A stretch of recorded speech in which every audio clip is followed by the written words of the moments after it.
কিছু আছে যারা অবাঞ্ছিত নারী অথবা আপনাদেরকে ছোট করেই বলা হয়তো কথা এক্স্যাক্টলি যারা বিধবা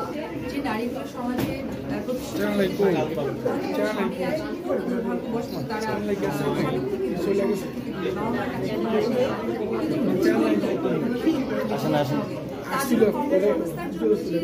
তাদের হাতে করা সেখানে আমি দেখলাম কাঁথা শাড়ি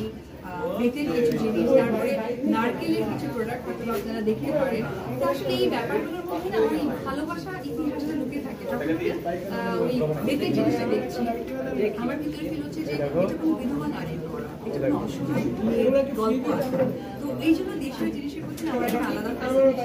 আমার কাছে মনে হয় যে আমার পরিবারের অনেকেই আমার কাছে নেই সব ইম্পর্টেন্ট মানুষ যারা জীবনে চলার পথে সাথী বাবা মা আমার কাকা তো আমি যখন এই জিনিসগুলো দেখি তখন তার কাছে মনে হচ্ছে হয়তো আমার কোনো মা করেছেন আমার কোনো বোন করেছেন আমার কোনো আত্মীয় করেছেন তো সেই জায়গা থেকে আমি দেশীয় জিনিসের প্রতি আসলে অনেক বেশি দুর্বল কিন্তু যেহেতু আমার নায়িকা আমাকে সমস্ত ফ্যাশনের মধ্যে ব্যক্তি জীবনে আমি আসলেই সবার সাথে মিশতে অনেক পছন্দ করি আর যখন এই ধরনের ক্রিয়েটিভ জিনিসগুলো দেখি আমার ভীষণ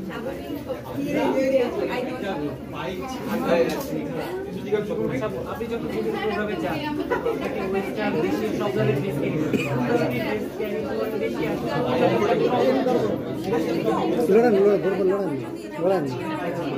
আমি যতটুকু ইনফরমেশন পেয়েছি এখানে আপনি দেশীয় জিনিসগুলো অনেক বেশি দেশীয় জিনিসগুলোর মধ্যে আমার কাছে মনে হয়েছে আপনি যদি ওয়েস্টার্ন ঢুকে আসেন তাহলে এটার ভিন্নতা বোঝা যাবে যদি আমার করোনা একদমই ওয়েস্টার্ন ওই চিন্তা করে আমার